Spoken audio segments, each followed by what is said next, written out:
What's going on, everybody? This is Julian Frank, also known as Jay Frank, whatever's clever. I'm an audio-visual production artist. I produce music videos, do photo shoots, design albums, pretty much whatever I can get my hands on. I'm making this video today because I want to connect with you guys a little better and share a little bit more about myself, how I got into producing, why I do what I do, and what inspires me to do what I do. So I prepared some questions, and hopefully these answers will let you get to know me a little bit better and help you enjoy my content a little bit better as well. So here we go. I started producing music just as I was entering university. I had got a new MacBook Pro with GarageBand, and I had just got an acoustic guitar. All I had was the built-in mic on the computer and my guitar and myself. And I just started loving it. I was really inspired by guys like John Frusciante and others who were making music by themselves, using their own instruments and using the drum machines on their computer and whatever they could get their hands on. I really liked that rough sound.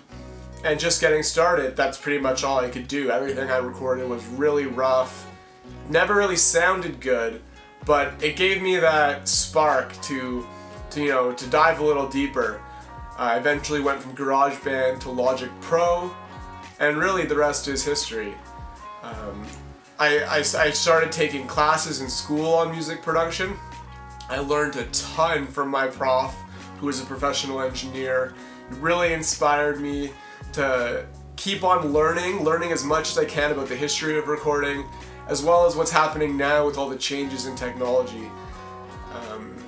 Being a producer today, you have to be really well aware of the history of recording techniques, the analog gear, but you also have to be aware of the digital techniques and how they come together.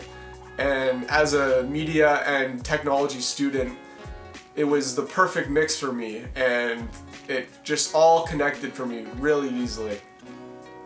This is a Jay Frank production. Growing up, I really enjoyed, like when I was much younger, I really enjoyed the golden era hip-hop scene. Guys like RZA from the Wu-Tang and DJ Premier, Pete Rock, these guys really inspired me. They always dug the coolest soul samples. They had a real musical element to their beat making, and when I was getting started, I really drew from guys like that. Even myself, I started sampling old soul records that DJ Premier sampled and RZA sampled. I remember I did this an After the Laughter remix, which was a Wu-Tang Tears song actually. And that really got me going into the world of beat making and music production as a whole. Later, I sort of dropped sampling and went to playing my own guitar, playing my own electric bass, and everything in between, you know, to avoid getting sued by people on YouTube or sued by the artists or any of that, and as well, more importantly, to develop my own skills as a musician. Other influences I've had, classic rock, Hendrix, Zeppelin, the Beatles. All of these artists have hugely inspired the type of music I like to play. I've also been influenced by jazz and funk and all the improvisational types of music.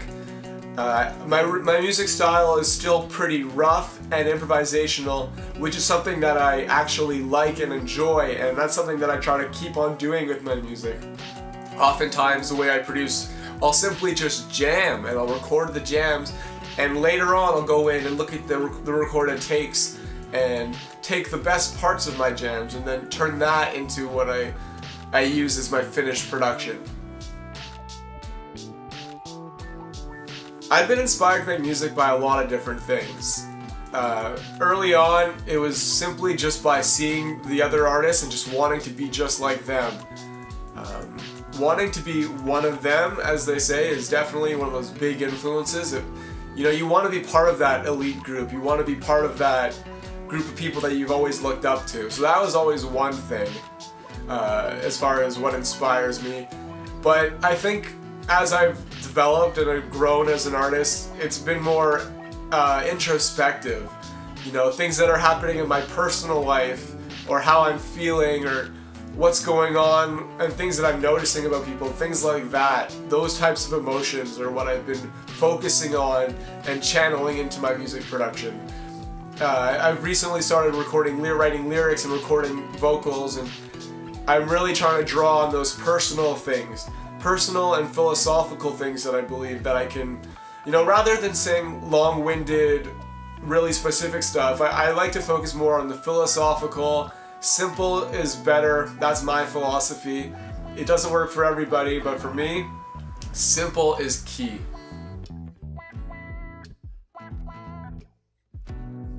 Well, just like last year and this year and beyond, the goal is to continue to do what I'm doing.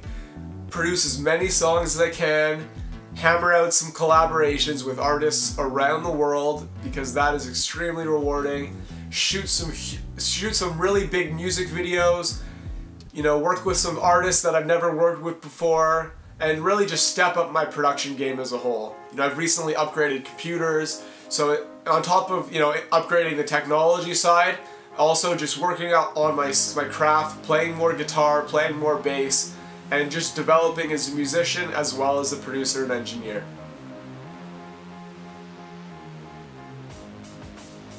The world of music and media production is so competitive these days, and the barriers to entry are so low.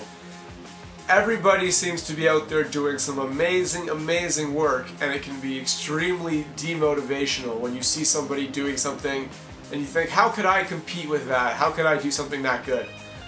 And what you really need to keep telling yourself is you have to do it for yourself. It's a journey of personal development when you get into production. It's so easy to compare yourself to what your friend's doing or what that big artist is doing, but time in, time out, you have to keep reminding yourself that it's all about you and your own growth. You can't be hard on yourself, and in my opinion, you cannot be a perfectionist. You have to release your work, appreciate that it's a subjective thing, and that people will like stuff that you hate and people will hate stuff that you like. And you have to release something, take a step back, and then look to improve it the next time you make a new song or you work on a new production. I've seen artists handcuff themselves by working so hard, spending all their time recording and releasing, or working to release something, and then by the end they say, you know what, it's not good enough, I can't release it. I gotta tell you, no matter, you have to resist that belief. You have to make something, and then you have to put it out there, and you have to be fearless. And that's what's gotten me this far, and that's my advice to you getting going. Not everybody has grade A talent right off the bat, and even if you never get to that grade A talent, it's not the point. The point is to push yourself and to grow. It's all relative, and it's all about you. So those were some questions. I hope it was insightful. I hope you got to, know me a little bit better and see what I'm about. I've got lots of new productions in the process, so stay tuned. I'm going to keep you guys updated. Lots of new stuff coming, and thanks for listening.